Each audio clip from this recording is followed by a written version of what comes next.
Remember that time Rob Zombie, the Weinstein Company, and Dimension Films got hopped up enough to make some bad decisions together and decided, hey, you know Michael Myers, the character whose mystique is in large part because we don't know where, how, or why his evil exists, we should make a film explaining that it's all because his family sucked and his house smelled like old bologna. I'm paraphrasing a little. Well, just a few months beforehand, the same choice to explain and demystify the background of one of horror's most mysterious monsters was made for Hannibal Lecter as well. At least with this version, however, the story would at the very least come from the character's creator himself, novelist Thomas Harris. Even if he was being forced to do so out of the fear that if he didn't, those duties would be handed off to another rock star with even tighter leather pants. Just kidding, Rob Zombie. I love 2007's Halloween for better or worse. I wish I could say the same for Hannibal Rising. And a tale as old as time that will probably reincarnate itself over and over again until the end of time, hell hath no fury like a producer who wants a sequel, prequel, remake, whatever. Erroneous! Erroneous! Erroneous on both counts. This is the story of what the happened to Hannibal Rising. Or the one without Anthony Hopkins. You look like a rube. You've probably heard the name Dino De Laurentiis before, especially if you've been following our Hannibal Lecter series. He's the producer who had Manhunter made, then when it didn't do well at the box office, lent the rights to its follow-up, The Silence of the Lambs, to Orion Pictures for free. Then when that became one of the greatest films of all time, he pulled out all the stops to make sure he and his wife Martha were involved in the sequel. Oh, and he's produced nearly 200 projects in everything from Halloween 2 to Army of Darkness to Serpico. He's a man who knows what he wants, and this time, he wanted a Hannibal Lecter prequel that goes back to his childhood. Up to this point in the franchise, all the films have been adaptations of Thomas Harris novels. It'd be silly to start making films without his novels now. Kinda like it'd be silly to have someone other than Anthony Hopkins play Hannibal Lecter at this point. But we'll get to that later now, won't we? There was only one problem. As legend would have it, Thomas Harris had no interest in writing another Hannibal story, but De Laurentiis told him if he didn't put the lotion in the basket, he was going to get the hose again. It places the lotion in the basket. Meaning, as everyone knows, that if he didn't write the novel, De Laurentiis, who owned the rights to the character, would just have someone else do it. Who knows? Maybe Spielberg. Maybe Rob Zombie. Maybe he'd put his character in the hands of his cousin Eddie, who works at the local Piggly Wiggly and had a good idea during Thanksgiving dinner. Put the fucking lotion in the basket! The thought had to be horrifying. Dino wasn't ashamed of it either, proudly telling Entertainment Weekly, "I say to Thomas, if you don't do the prequel, I will do it with someone else. I don't want to lose this franchise, and the audience wants it." He said, "No, I'm sorry." And I said, "I will do it with somebody else." And then he said, "Let me think about it. I'll come up with an idea." Harris would go on to not only write the novel, but for the first time ever, the screenplay as well, for a movie that would release a mere 1 year later. To understand exactly why the casting and production of Hannibal Rising turned out the way it did, you might have to first understand the story Harris concocted for the prequel. The story goes back to 1944 and an 8-year-old Hannibal Lecter. His family evacuates their castle and goes to hide out in a lodge in the woods as the war wages on around them. The war manages to find them anyway, and a tragic event leads to his parents both being killed and he and his younger sister Misha being held hostage by a group of militiamen with bad intentions and likely an even worse smell. It stinks! This whole place stinks! They chain the children up but quickly realize there's no food to eat and the icy weather conditions outside would make it impossible to attain any. We all know where this is going, and it isn't an Uber Eats commercial. They eat Hannibal's little sister. No, seriously. They ate the little kid. That happened. We'll find out later that they even fed some of her to Hannibal in a soup. Unbeknownst to him, of course, you have to check the ingredients list on the labels of these things, guys. High sodium, sugars, family members. And one of the world's most awkward time jumps ever, where soon in 1952 Lithuania, and Hannibal's family castle has been taken from him, turned into an orphanage of which he is now a member. Super awkward. Everyone there sucks, and he stabs a bully with a fork before escaping to find his super attractive widowed aunt, Lady Murasaki, where the two start flirting and eventually, wait, am I reading the wrong script? This is JoBlo, right? For a second there, I thought I was talking about a film on a completely different kind of website. You know the one. Help, I'm stuck in the dryer. So his aunt takes him in and starts training him in Japanese martial arts, and life is pretty good for Hannibal, all things considered. He's hanging out all day, crushing it at school, flirting with his aunt, learning how to use samurai swords. I don't know if Thomas Harris was just on a big Steven Seagal kick at the time or what, but this is how we spend our time until Hannibal finally decides to let his freak flag fly and Crouching Tiger hit and cut a dude's head off in the woods. Lucky for him, Lady Murasaki seems totally into creepy dudes who make murder face at the camera a lot. And she even helps him dispose of his victim's head. Eventually, Hannibal becomes successful in his studies, which at this point is apparently just cutting up dead bodies all day long legally, and the two head to France where all this wild shit finally gets to the point where Hannibal remembers the men who wronged him and decides to track them down, torture them one by one, and oh my god, it's the plot of Saw 10. This is only shocking because Saw 10 worked decades later. Why didn't it work here? I have 2 words for you, or rather the lack of 2 words. Anthony Hopkins. Sir Anthony Hopkins, if you're nasty.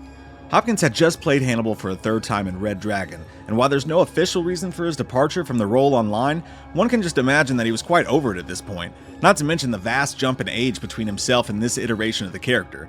I know, we should have just thrown a backwards hat on him and called it a day Tobin Bell style, but I don't think they wore those in the 50s.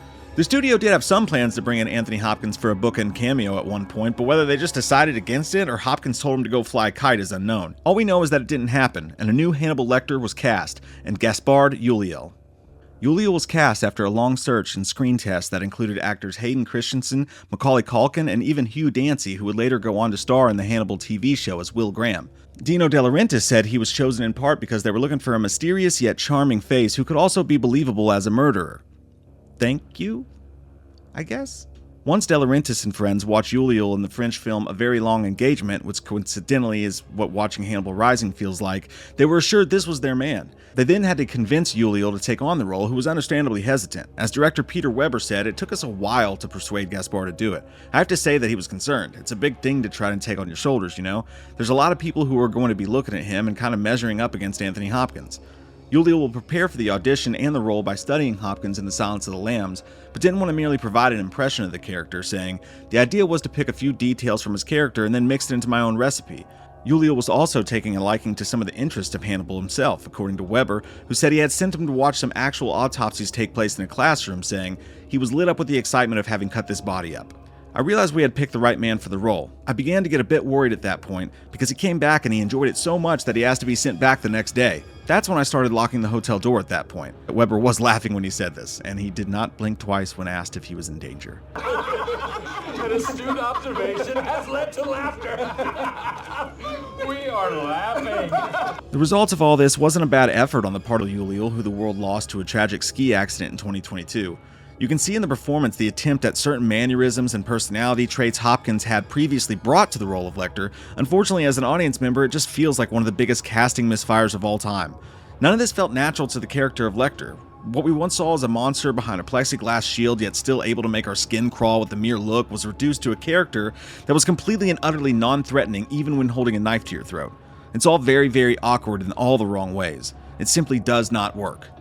All this despite some beautiful cinematography and period piece work that featured a lot of dark World War II imagery and elaborate set pieces from set designer Alan Starsky, while the direction of Peter Weber and work of the entire crew made for a beautifully shot film with Hannibal Rising. The film was unfortunately critically hampered by the inability to recreate a believable teenage Lecter character and the question of whether or not this story ever needed to exist in the first place. Hannibal Rising ultimately ends up feeling like some sort of superhero origin story where we're asked to root for the very person we're supposed to be afraid of.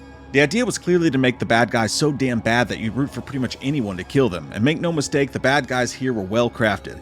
Rhys Ifans was cast as the leader of this child-eating militia, and the lovable chain-smoking kicker from The Replacements turned in a great performance. I mean, you wanted to climb into the screen and kick this guy's ass yourself. All-time supreme bad guy Richard Brake, who you'll remember from multiple Rob Zombie films as well as the recent Barbarian, was also cast as one of the lead dudes that you just want to see die in the most heinous of ways.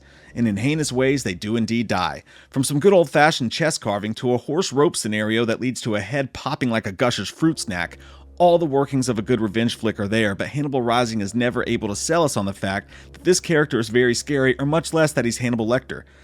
And don't even get me started on them trying to make him sexy. Like literally, sexy Hannibal. A kilf, if you will.